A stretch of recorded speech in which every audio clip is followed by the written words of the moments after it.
ಅಮ್ಮ, ಇವತ್ತಿನ news paper ನೋಡಿದ್ರಾ? ನೋಡೋಕ್ಕೆ ಆಗಿಲ್ಲ ಸರಿಯೋ. ಯಾಕೆ, ಏನು ಬಂದಿದೆ? ಚಿತ್ತೂರು ರಿಸರ್ಚ್ ಇನ್ಸ್ಟಿಟ್ಯೂಟ್ ಬಗ್ಗೆ ಆರ್ಟಿಕಲ್ ಬಂದಿದೆ. ಎಲ್ಲಿ? ಇಲ್ಲಿ ನೋಡಿ.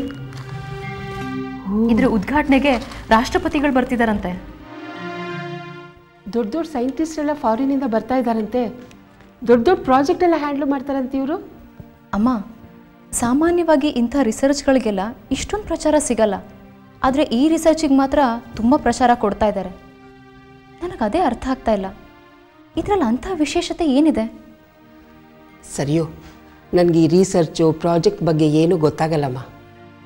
ಆದರೆ ನಾವು ಪಾಪ ಚಿತ್ತೂನ ಬಿಸ್ನೆಸ್ಸಿಗೆ ಎಳ್ಕೊಂಡು ಬಂದು ಅವ್ನ ಪ್ರತಿಭೆನ ಹಾಳು ಮಾಡೋಕೆ ಹೊರಟಿದ್ವಿ. ಅಮ್ಮ, ಆ ಹಳೆ ವಿಚಾರನೆಲ್ಲ ನೆನೆಸ್ಕೊಂಡು ಮತ್ತೆ ಯಾಕೆ ಬೇಜಾರು ಮಾಡ್ಕೋತೀರಾ? ಬಿಟ್ಬಿಡಿ. ಈಗ ಚಿತ್ತು ಮತ್ತೆ ರಿಸರ್ಚ್ ಫೀಲ್ಡಿಗೆ ಹೋಗ್ತಾ ಇದ್ದಾನಲ್ಲ. ಸೊಸೆ ಇಬ್ಬರು ಪೇಪರ್ ಇಟ್ಕೊಂಡು ಡೀಪ್ ಡಿಸ್ಕಷನ್ ಮಾಡ್ತಾ ಇದ್ದೀರಾ? ನಿನ್ನ ವಿಷಯನೇ ಮಾತಾಡ್ತಿದ್ವಿ ಚಿತ್ತು. ಏನದು, ನನ್ನ ಬಗ್ಗೆ ಬಂದಿತ್ತಾ?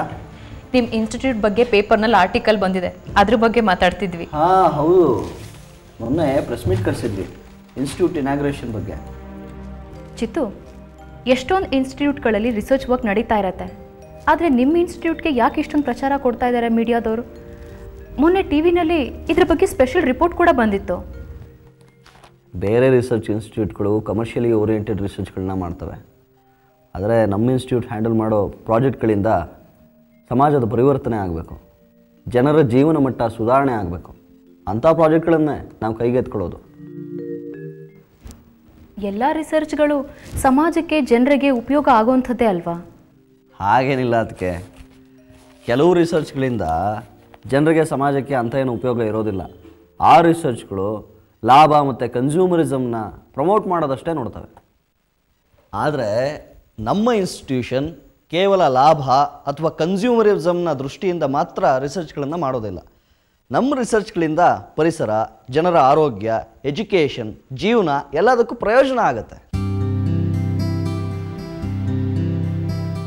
ಇಂಡಿಯನ್ ಗೌರ್ಮೆಂಟ್ ಮತ್ತು ಅಮೇರಿಕನ್ ಗೌರ್ಮೆಂಟ್ ಎರಡೂ ಸೇರಿ ಇಂಡೋ ಅಮೇರಿಕನ್ ಫ್ರೆಂಡ್ಶಿಪ್ ಪ್ರೋಗ್ರಾಮ್ನ ಅಡಿಯಲ್ಲಿ ನಮ್ಮ ಸೊಸೈಟಿಗೆ ಹೆಲ್ಪ್ ಆಗುವಂಥ ರಿಸರ್ಚ್ಗಳನ್ನ ಎನ್ಕರೇಜ್ ಮಾಡ್ತೀವಿ. ನಮ್ಮ ರಿಸರ್ಚ್ ಕೂಡ ಅದರದ್ದೇ ಒಂದು ಪಾರ್ಟ್. ನಮ್ಮ ರಿಸರ್ಚ್ನ ಅವೆರಡೂ ಗೌರ್ಮೆಂಟ್ಗಳು ರೆಕಗ್ನೈಸ್ ಮಾಡಿವೆ. ಫಾರ್ ಎಕ್ಸಾಂಪಲ್, ಕ್ಯಾನ್ಸರ್ ಟ್ರೀಟ್ಮೆಂಟಿಗೆ ಬಳಸೋ ಔಷಧಿಗಳು ತುಂಬ ಎಕ್ಸ್ಪೆನ್ಸಿವ್. ಆದರೆ ಅಷ್ಟೇ ಪರಿಣಾಮಕಾರಿಯಾದ ಔಷಧಿಗಳನ್ನು ತುಂಬ ಕಡಿಮೆ ಬೆಲೆಗೆ ಸಿಗೋ ಹಾಗೆ ನಾವು ಸಂಶೋಧನೆ ಮಾಡಿದ್ರೆ ಬಡವರಿಗೂ ಟ್ರೀಟ್ಮೆಂಟ್ ಸುಲಭವಾಗಿ ಸಿಗಬಹುದು. ಅಂದರೆ ನೀನೀಗ ಯಾವುದ್ರ ಬಗ್ಗೆ ರಿಸರ್ಚ್ ಮಾಡ್ತಿದ್ದೀಯ ಚಿತ್ತು? ಆ್ಯಕ್ಚುಲಿ ಇದನ್ನು ಯಾರ ಹತ್ರನೂ ಹೇಳೋ ಆಗಿಲ್ಲ, ನೀವು ಮನೆಯವರೇ ಆದ್ದರಿಂದ ಹೇಳಿಬಿಡ್ತೇನೆ. ನಮ್ಮ ರಿಸರ್ಚಿಂದ ದೇಶದ ಎಕಾನಮಿ ಸುಧಾರಿಸೋದಷ್ಟೇ ಅಲ್ಲ, ಬದಲಾಗತ್ತೆ. ಏನಂತ ರಿಸರ್ಚು? ಈ ರಿಸರ್ಚ್ ಸಕ್ಸಸ್ಫುಲ್ ಆದರೆ ನಮ್ಮ ದೇಶಕ್ಕೆ ಸಾಕಾಗುವಷ್ಟು ಡೀಸೆಲ್ ಮತ್ತು ಪೆಟ್ರೋಲ್ನ ನಾವೇ ಉತ್ಪಾದನೆ ಮಾಡ್ಕೋಬಹುದು. ನಾನು ಹೇಳಿಲ್ವ ಸರಿಯೋ, ನಮ್ಮ ಚಿತ್ತು ಎಷ್ಟು ಬುದ್ಧಿವಂತ ಅಂತ. ಆದರೆ ನಾವು ಅದನ್ನು ಅರ್ಥ ಮಾಡ್ಕೊಳ್ದೆ ಅವನ್ನ ಬಿಸ್ನೆಸ್ ಕಡೆಗೆ ತಳ್ಳಿಬಿಟ್ವಿ. ಆಗ ಮನೆಗೆ ಮತ್ತು ಕಂಪ್ನಿಗೆ ನನ್ನ ಅವಶ್ಯಕತೆ ಇತ್ತು, ನೀವು ಕರೆಸ್ಕೊಂಡ್ರೆ. ಅದ್ರ ಬಗ್ಗೆ ನನಗೇನು ಬೇಜಾರಿಲ್ಲ. ನನಗೆ ನನ್ನ ಕರ್ತವ್ಯ ಮಾಡಿದೆ ಅನ್ನೋ ತೃಪ್ತಿ ಇದೆ. ನೀನು ಅದ್ರ ಬಗ್ಗೆ ಬೇಜಾರು ಮಾಡ್ಕೋಬೇಡ. ಇನ್ಮೇಲಿಂದ ಯಾವತ್ತೂ ನಿನಗೆ ಬಿಸ್ನೆಸ್ ನೋಡ್ಕೊತ ಬಲವಂತ ಮಾಡಲ್ಲ ಚಿತ್ತು. ನೀನು ಇನ್ಸ್ಟಿಟ್ಯೂಷನಿಗೆ ಹೋಗೋಕ್ಕೆ ಶುರು ಮಾಡಿದಾಗಿಂದ ಎಷ್ಟು ಗೆಲುವಾಗಿ ಕಾಣಿಸ್ತಾ ಇದೆಯಾ ಗೊತ್ತಾ? ಯಾವಾಗಲೂ ಮನಸ್ಸಿಗೆ ಒಪ್ಪಿಗೆ ಇರೋವಂಥ ಕೆಲಸನೇ ಮಾಡಬೇಕು. ಮನಸ್ಸಿಗೆ ಹಿಡಿಸದೇ ಇರೋ ಕೆಲಸ ಮಾಡೋಕ್ಕೆ ಹೊರಟ್ರೆ ನೆಮ್ಮದಿ ಇರೋಲ್ಲ. ಮನಸ್ಸು ಒಪ್ಪದೇ ಇರೋ ಕೆಲಸನ ಮಾಡದೇ ಇರೋಕ್ಕೂ ಆಗದೆ, ಮನಸ್ಸು ಒಪ್ಪೋ ಕೆಲಸನ ಮಾಡೋಕ್ಕಾಗದೆ ಸಂಕಟ ಪಡಬೇಕಾಗುತ್ತೆ. ಈಗ ನೀನು ನೋಡಿದರೆ ಎಷ್ಟು ಸಂತೋಷ ಆಗುತ್ತೆ ಗೊತ್ತಾ ಚಿತ್ತು? ಚಿತ್ತು, ರಿಸರ್ಚ್ನಲ್ಲಿ ನೀನು ಅಂದ್ಕೊಂಡಿದ್ದನ್ನು ಸಾಧಿಸಿ ಸಕ್ಸಸ್ಫುಲ್ ಆಗುವಂತ ಹಾರೈಸ್ತೀನಿ. I wish you very all the best. Thank you.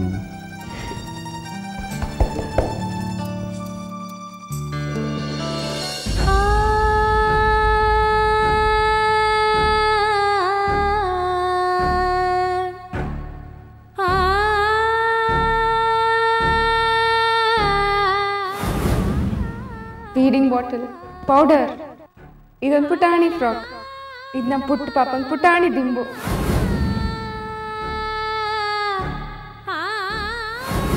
ನನಗೇನು ಆಗಿಲ್ಲಮ್ಮ, ನನಗೇನು ಆಗೋದು ಇಲ್ಲ. ನಾನು 100 ಹೋಗಿವಾಗ ಬದುಕ್ತೀನಿ ನಿಮ್ಮ ಆಶೀರ್ವಾದ ಇದ್ದರೆ. ಈ ಮಗು ನನ್ನಲ್ಲಿ ಹೊಸ ಆಶಾಭಾವ ಮೂಡಿಸಿದೆ, ಹೊಸ ಆಸೆಗಳನ್ನ ಚಿಗುರಿಸಿದೆ. ಈ ಮಗು ಪುಟ್ ಪುಟ್ ಹೆಜ್ಜೆ ಹಾಕೋದನ್ನ ನಾನು ಯಾವಾಗ ನೋಡ್ತೀನೋ ಅಂತ ಅನ್ಸ್ಬಿಟ್ಟಿದೆ. ಈ ಮಗುಗೋಸ್ಕರ ಬದುಕ್ತೀನಿ ಅಮ್ಮ, ನನ್ನ ಮಗುನ ಚೆನ್ನಾಗಿ ಬೆಳೆಸ್ತೀನಿ.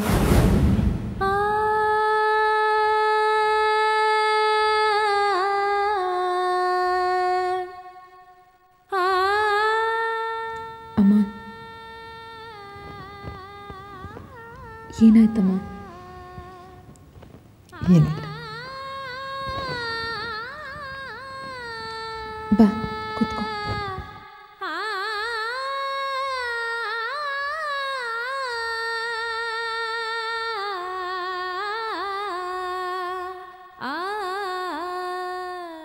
ಏನಾಯ್ತಮ್ಮ?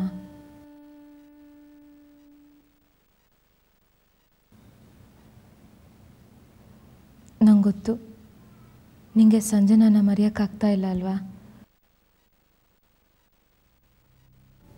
ಅವಳನ್ನ ಮರೆಯೋಕ್ಕಾಗ್ತಾ ಇಲ್ಲ ನನಗೆ. ನೀನು ಆಫೀಸು ಅಂತ ಬೆಳಗ್ಗೆ ಹೋದರೆ ಸಂಜೆ ಬರ್ತಾಯಿದ್ದೆ.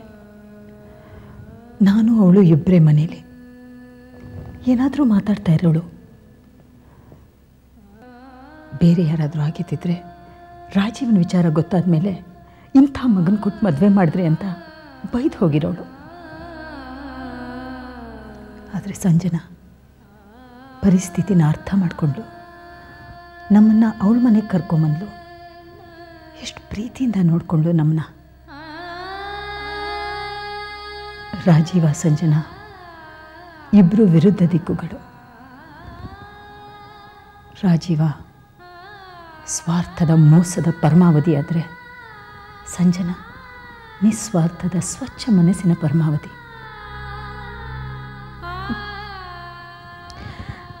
ಇಬ್ಬರು ನಮ್ಮ ಜೀವನದಲ್ಲೇ ಬಂದಿದ್ದಾರೆ ನೋಡು.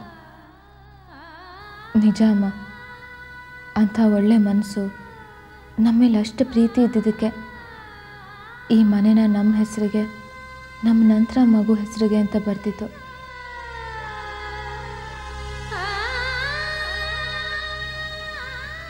ಅಂಥ ಮಗುವಿನಂತ ಮನಸ್ಸಿರೋ ಸಂಜನಾಗೆ ಮೋಸ ಮಾಡೋದಕ್ಕೆ ರಾಜೀವಂಗೆ ಮನಸ್ಸಾದರೂ ಹೇಗೆ ಬಂತು?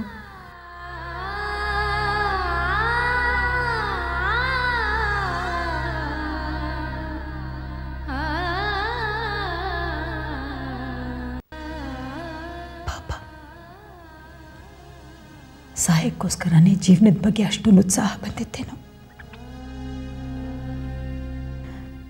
ಎಲ್ಲ ಮರಿತೀನಿ, ಚೆನ್ನಾಗಿರ್ತೀನಿ, ಸಂತೋಷವಾಗಿರ್ತೀನಿ ಅಂತ ಹೇಳ್ತಾ ಇದ್ಲು. ವಿಧಿ ಅವಳ ಬದುಕಿನ ಇಷ್ಟಕ್ಕೆ ಕೊನೆ ಮಾಡಿಬಿಡ್ತು.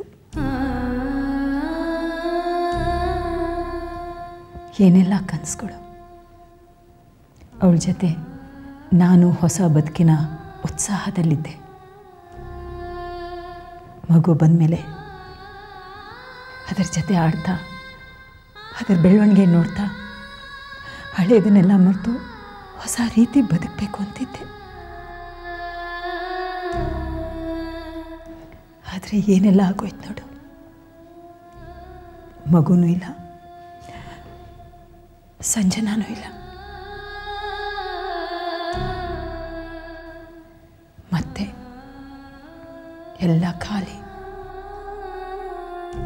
ಸಂಜನನ ಬದುಕಿನಲ್ಲಿ ರಾಜೀವನ ಪ್ರವೇಶ ಆಗದೆ ಹೋಗಿದ್ದಿದ್ರೆ ಅವಳು ಬದುಕಿ ರೀತಿ ಆಗ್ತಾ ಇರಲಿಲ್ವೇನೋ. ಕಂಪ್ನಿ ನೋಡಿಕೊಂಡು ಬೇರೆ ಯಾರನ್ನಾದರೂ ಒಳ್ಳೆಯವ್ರನ್ನ ಮದುವೆಯಾಗಿ ಸುಖವಾಗಿರೋಳು. ಈ ಸಾವು ಕೂಡ ಬರ್ತಿರ್ಲಿಲ್ವೇನೋ.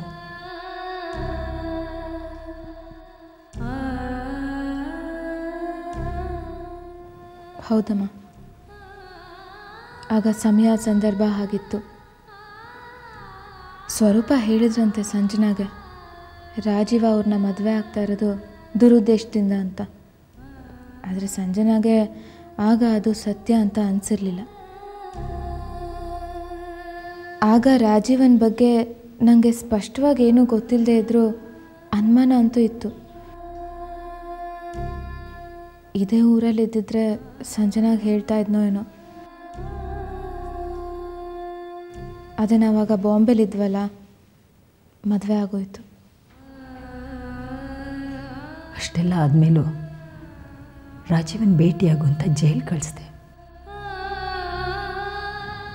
ರಾಜೀವ ಬದಲಾಗ್ಬೋದೇನೋ, ಅವ್ರ ಜೀವನ ಮತ್ತೆ ಸರಿ ಹೋಗ್ಬೋದೇನೋ ಅನ್ನೋ ಕೊನೆಯ ಆಸೆಯಿಂದ.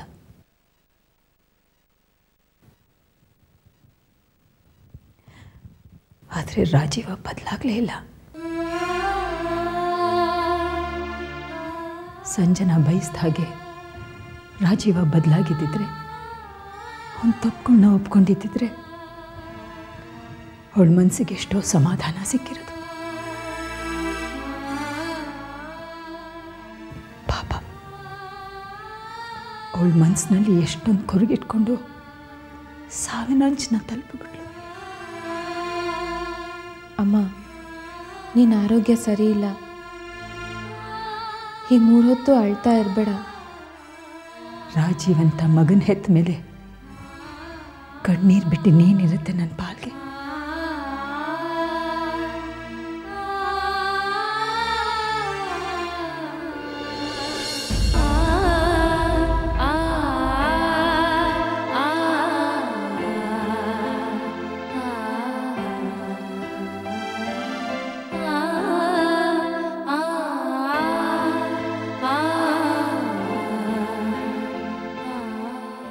ಓ, ಏನು ಬೆಳಗ್ಗೆ ಬೆಳಗ್ಗೆ ಮನೆ ಕೆಲಸ ಎಲ್ಲ ಬಿಟ್ಬಿಟ್ಟು ಮಗು ಜೊತೆ ಆಟ ಆಡ್ತಾ ಇದ್ದೀನ? ನಮ್ಮ ತನು ಪುಟ್ಟ ಇಲ್ಲಿ? ಅವಳು ಇಷ್ಟು ಬೇಗ ಎಲ್ಲೇ ಹೇಳ್ತಾಳೆ ಡ್ಯಾಡ್. ಅವ್ರ ಚಿಕ್ಕಪ್ಪನ ಚಾಳಿ ಬೆಳೆಸ್ಕೊಂಡ್ಬಿಟ್ಟಿದ್ದಾಳೆ. ಯಾರೇ ಯಾರು? ಇನ್ಯಾರು ನಮ್ಮನೇಲಿ ಅಷ್ಟೊಂದು ನಿದ್ದೆ ಮಾಡೋದು, ದಿವಾಕರನ್ನು ಬಿಟ್ಟರೆ. ಏಯ್, ನನ್ನ ಚಾಳಿ ಬೆಳೆಸ್ಕೊಳ್ತಾ ಇದ್ದಾಳೆ ಅಂದರೆ ಸಂತೋಷ ಪಡು. ಸಾಧನೆ ಮಾಡೋ ಎಲ್ಲ ಲಕ್ಷಣಗಳು ಇದೆ ಅವಳಲ್ಲಿ. ಜಗದೀಶ, ದೀಕ್ಷಿತ್ ಹತ್ರ ಹೋಗ್ತೀನಿ ಅಂತ ಹೇಳ್ತಾ ಇದ್ದಿಲ್ಲ? ಹೋಗಬೇಕು ಡ್ಯಾಡ್, ಅರ್ಧ ಗಂಟೆ ಲೇಟಾಗಿ ಬನ್ನಿ ಅಂತ ಫೋನ್ ಮಾಡಿದರು. ಏನಮ್ಮ ಸ್ವರೂಪ, ನೀನೇನು ರೇಡಿಯೋ ಸ್ಟೇಷನ್ಗೆ ಹೋಗಲ್ವ ಇತ್ತು? ಇಲ್ಲ ಅಪ್ಪಾಜಿ, ಇವತ್ತು ನಾನು ರೇಡಿಯೋ ಸ್ಟೇಷನ್ಗೆ ಹೋಗ್ತಿಲ್ಲ. ಯಾಕೆ ಸ್ವರೂಪ, ರಜಾನ ಇವತ್ತು? ಇಲ್ಲ, ಸೂಪರ್ ಸ್ವರೂಪ ಅವ್ರ ಪ್ರೋಗ್ರಾಮ್ನ ದಯವಿಟ್ಟು ನಿಲ್ಲಿಸ್ಬಿಡಿ ಅಂತ SMS ಮೇಲೆ SMS ಬರ್ತಾ ಇದೆಯಂತೆ ರೇಡಿಯೋ ಸ್ಟೇಷನ್ಗೆ. ಹೇ ದಿವಾಕರ್, ಹಾಗೆಲ್ಲ ಏನೂ ಇಲ್ಲ ಭಾವ. ನಾನೇ ಫೋನ್ ಮಾಡಿ ಬರಲ್ಲ ಅಂತ ಹೇಳಿದೆ. ಈ ಪಾಪುನ ಬಿಟ್ಟು ಹೋಗೋಕ್ಕೆ ಮನಸ್ಸೇ ಇಲ್ಲ.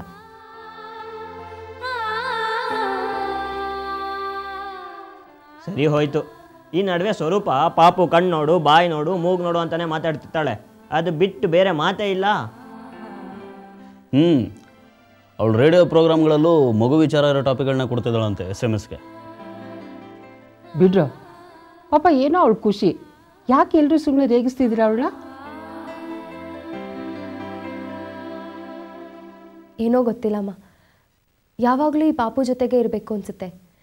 ಇದ್ರ ಆಟ, ಅಳು, ನಗು, ನಿದ್ದೆ ಎಲ್ಲ ಇಷ್ಟ ಆಗುತ್ತೆ. ಅದಕ್ಕೆ ಫೋನ್ ಮಾಡಿ 2 ದಿನ ಆಫೀಸಿಗೆ ಬರಲ್ಲ ಅಂತ ಹೇಳ್ಬಿಟ್ಟಿದ್ದೀನಿ. 2 ದಿನ ಏನಮ್ಮ, ನೀನು ಕೆಲಸಕ್ಕೆ ಹೋಗಬೇಡ, ಮನೇಲಿ ಇದ್ಕೊಂಡು ಆರಾಮಾಗಿ ಮಗು ಜೊತೆ ಆಡ್ಕೊಂಡಿರು. ನನಗೂ ಅದೇ ಇಷ್ಟ ಅಪ್ಪಾಜಿ. ಆದರೆ ರೇಡಿಯೋ ಸ್ಟೇಷನಲ್ಲಿ ವಾರಕ್ಕೆ 3 ಇಂದ 4 ಪ್ರೋಗ್ರಾಮ್ ಮಾಡಲೇಬೇಕು ಅಂತ ಹೇಳಿದ್ದಾರೆ. ಪಾಪ, ಮಗು ಹಸುವಾಗಿದೆ ಅಂತ ಕಾಣುತ್ತೆ. ಹಾಲು ಬೇಕಾ ಪುಟ್ಟುಗೆ? ಅಮ್ಮ, ನಾ ಕರ್ಕೊಂಡು ಹೋಗ್ತೀನಿ. ಇದನಮ್ಮ, ಹುಷಾರು. ಬಾರೆ ಬಾರೆ ಬಾರ ಬಂಗಾರಿ.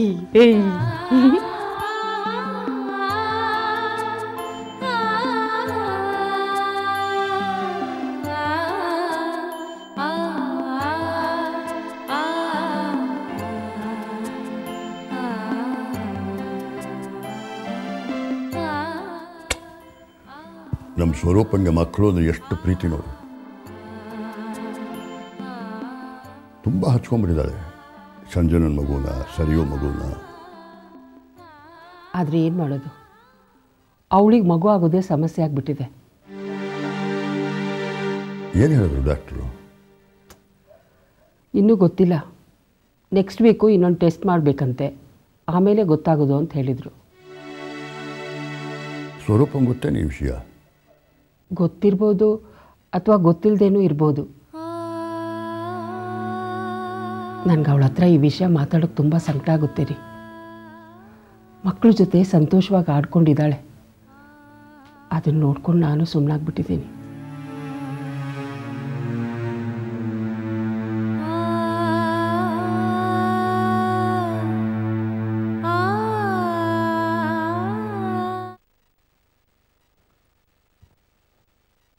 ಹಲೋ ಪ್ರದೀಪ್. ಹಲೋ, ಮೆಸೇಜ್ ಮಾಡಿದ್ರಿ ಬಂದು ನೋಡಬೇಕು ಅಂತ, ಅದಕ್ಕೆ ಬಂದೆ.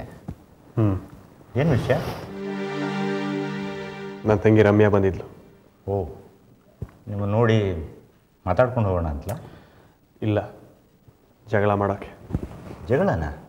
ಯಾಕೆ? ಅವಳು ಹಾಗೇನೆ ನನ್ನ ಜೊತೆ ಆಗಾಗ ಜಗಳ ಆಡದಿದ್ರೆ ಅವಳಿಗೆ ಸಮಾಧಾನ ಇರೋದಿಲ್ಲ. ಅವಳಿಂದ ನನಗೆ ಇನ್ನೊಂದು ವಿಚಾರ ಗೊತ್ತಾಯಿತು. ಏನು? ನನ್ನ ಮಗು ಶಂಕರದಾಸ್ ಮನೆಯಲ್ಲಿದೆಯಂತೆ. ನನಗೆ ಗೊತ್ತು. ನನಗೆ ಅವಮಾನ ಮಾಡಬೇಕು ಅಂತಲೇ ಶಂಕರದಾಸ್ ಮನೆಯವರು ಹೀಗೆಲ್ಲ ಮಾಡ್ತಿದ್ದಾರೆ. ನನ್ನನ್ನು ಅಣಕಿಸ್ಬೇಕು ಅಂತ ನನ್ನ ಮಗುನ ಅವ್ರ ಮನೆಯಲ್ಲಿ ಇಟ್ಕೊಂಡಿದ್ದಾರೆ. ಅಮ್ಮನು ರಮ್ಯಾ ಅವರು ದೇವರು ಅನ್ನೋ ಹಾಗಾಡ್ತಾರೆ. ನನ್ನನ್ನು ಅರ್ಥನೇ ಮಾಡ್ಕೊಳ್ಳೋದಿಲ್ಲ. ಏನು ಕಡಿಮೆ ಮಾಡಿದ್ದೆ ನಾನು ಇವ್ರಿಗೆ? ಬಂಗ್ಲೆ ಅಂತ ಮನೆ, ಹಣ, ಸೌಲಭ್ಯಗಳು, ಆಳು ಕಾಳು ಇದನ್ನೆಲ್ಲ ಕಾಲಲ್ಲಿ ಓದಬಹುದು. ಹಣ ಸೌಲಭ್ಯಗಳಲ್ಲಿ ಸುಖ ಇರೋಲ್ಲ ಅಂತ. ಸುಖದ ಅರ್ಥನೇ ಗೊತ್ತಿಲ್ದಿರೋರು.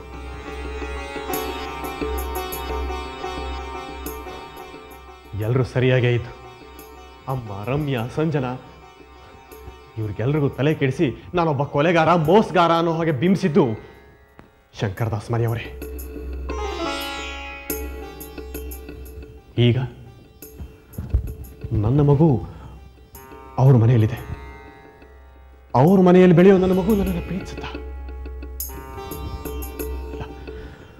ಅದಕ್ಕೂ ಆದರ್ಶದ ಹುಚ್ಚಿ ನನ್ನನ್ನು ಕೆಟ್ಟ ಅಪ್ಪ ಅನ್ನೋ ರೀತಿ ಚಿತ್ರಿಸಿ ನನ್ನನ್ನು ನನ್ನ ಮಗುವಿನಿಂದ ದೂರ ಮಾಡಿಬಿಡ್ತಾರೆ. ಮಗು ಮೇಲೆ ಪ್ರೀತಿ ನಾಟಕ ಮಾಡಿ ಮಗುನ ಕರ್ಕೊಂಡೋಗಿ ಅವ್ರ ಮನೆಯಲ್ಲಿ ಇಟ್ಕೊಂಡಿದ್ದಾರೆ. ಅಮ್ಮ ರಮ್ಯಾ ಅವ್ರ ನಾಟಕನ ನಂಬಿ ಅವರಿಗೆ ಮಗುನ ಕೊಟ್ಬಿಟ್ಟಿದ್ದಾರೆ. ಈಗೇನು ಮಾಡಬೇಕು ಅಂತ ಹೇಳ್ತೀನಿ. ಅದಕ್ಕೋಸ್ಕರನೇ ನಿಮ್ಮನ್ನು ಈಗಿಲ್ಲಿ ಕರೆಸಿರೋದು. ಯಾವುದೇ ಕಾರಣಕ್ಕೂ ನನ್ನ ಮಗು ಶಂಕರದಾಸ್ ಅವ್ರ ಮನೆಯಲ್ಲಿ ಬೆಳಿಬಾರ್ದು. ನನ್ನ ಮಗುನ ಸಾಕೋದಕ್ಕೆ ಅವರೇನು ತೊಂದರೆ ತಗೊಳ್ಳೋದು ಬೇಕಾಗಿಲ್ಲ. ಅವರ ಹಂಗಿನಲ್ಲಿ ನನ್ನ ಮಗು ಬೆಳೆಯೋದು ನನಗೆ ಇಷ್ಟನೂ ಇಲ್ಲ. ಅವ್ರಿಗೆ ಒಂದು ಲೀಗಲ್ ನೋಟಿಸ್ ಕಳಿಸಿ. ಏನಂತ? ನನ್ನ ಮಗು ನನಗೆ ಬೇಕು. ನಾನು ಅದರ ತಂದೆ. ಆ ಮಗುವಿನ ಮೇಲಿನ ಹಕ್ಕು ನಂದು. ನಾನು ನನ್ನ ಮಗುನ ಪ್ರಾಕ್ಟಿಕಲ್ ಆಗಿ ಇವತ್ತಿನ ಕಾಂಪಿಟೇಟಿವ್ ವರ್ಲ್ಡ್ಗೆ ಸರಿಯಾಗಿ ನಾನು ಬೆಳೆಸ್ತೀನಿ. But Rajeev, you are in jail. ನಾನೇನಿಲ್ಲೇ ಶಾಶ್ವತವಾಗಿದ್ದು ಬಿಡ್ತೇನೆ. ಬಿಡುಗಡೆ ಆಗ್ತೀನಲ್ಲ. ಅದು ಸರಿ, ಆದರೆ ಈಗ ಅಲ್ಲಿ ತನಕ ಮಗುನ ಕರ್ಕೊಂಡು ಬಂದು ಜೈಲಲ್ಲಿ ಇಟ್ಕೋತೀರಾ? ನೋಡಿ, ಇನ್ನೊಂದು 3-4 ತಿಂಗಳು ನೀವು ಬಿಡುಗಡೆ ಆಗ್ತೀರಾ. ಬಿಡುಗಡೆ ಆದಮೇಲೆ ಹೋಗಿ ಕರ್ಕೊಂಡು ಬರ್ಬೋದು. ಅಲ್ಲಿ ತನಕ ಅವರೇ ನೋಡ್ಕೊಳ್ಳಿ. ಯಾಕೆ ಸುಮ್ಮನೆ ಕಾಂಪ್ಲಿಕೇಶನ್ನು? ಇದು ನನ್ನ ಸಜೆಷನ್ನು. ಇಲ್ಲ, ನನ್ನ ಮಗು ಒಂದು ದಿನದ ಮಟ್ಟಿಗೂ ಅವ್ರ ಮನೆಯಲ್ಲಿರೋದು ನನಗಿಷ್ಟ ಇಲ್ಲ. ನಾನು ಜೈಲಿನಲ್ಲಿದ್ದೆ. ಅಮ್ಮ ಇಲ್ವಾ, ರಮ್ಯಾ ಇಲ್ವಾ, ಅಥವಾ ಬೇರೆ ಯಾರಾದರೂ ಗಾರ್ಡಿಯನ್ಸ್ ನೇಮಿಸ್ತೀನಿ. ನೋಡಿ, ಇದು ಆಮೇಲಿನ ಪ್ರಶ್ನೆ. ಈಗ ಆದಷ್ಟು ಬೇಗ ನನ್ನ ಮಗು ಅವ್ರ ಮನೆಯಿಂದ ಬರಬೇಕು.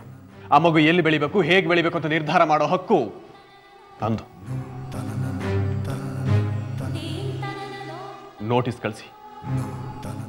ಇನ್ನೊಂದು ಸಲ ಯೋಚನೆ ಮಾಡಿ ರಾಜಿ. ಯೋಚನೆ ಮಾಡೋಕೆ ಏನಿದೆ ಪ್ರದೀಪ್? ನಾನು ಇಷ್ಟೆಲ್ಲ ಕಷ್ಟಪಟ್ಟು ದುಡಿದಿದ್ದು ಯಾರಿಗೋಸ್ಕರ? ಇಷ್ಟೆಲ್ಲ ಹಣ ಆಸ್ತಿ ಇದ್ದು ನನ್ನ ಮಗು ಶತ್ರುಗಳ ಮನೆಯಲ್ಲಿ ಅವ್ರ ಹಂಗಿನಲ್ಲಿ ಬೆಳಿಬೇಕಾ? ನೋ, ನನ್ನ ಮಗು ಅವರ ಋಣದಲ್ಲಿ ಬದುಕೋದು ಬೇಕಾಗಿಲ್ಲ. ಅವ್ರಿಗೆ ನೋಟಿಸ್ ಕಳಿಸಿ.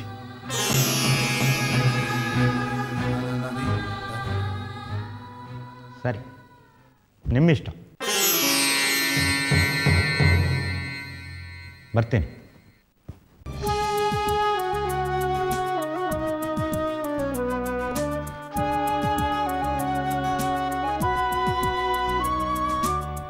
ಸೋಲಿನಲ್ಲೂ ಎಲ್ಲ ಮೀರಿ ಮಿಂಚಿ ನಿಂತೆಯ ಬೆಳಕಿನಲ್ಲೂ ದೂರ ನಿಂತು ನೆರಳ ಕಂಡೆಯ ಹೆಜ್ಜೆಯಲ್ಲಿ ಹಾದಿ ಮೂಡಿ ನೀಗಿ ಬಂಧನ ನೀನೇ ಭೂಮಿ ನೀನೇ ಬಾನು ನೀನೇ ನಂದನ ಮಿಂಚು ಮಿಂಚು ಸಿರಿ ಮಿಂಚು ಇದು ದಾರಿ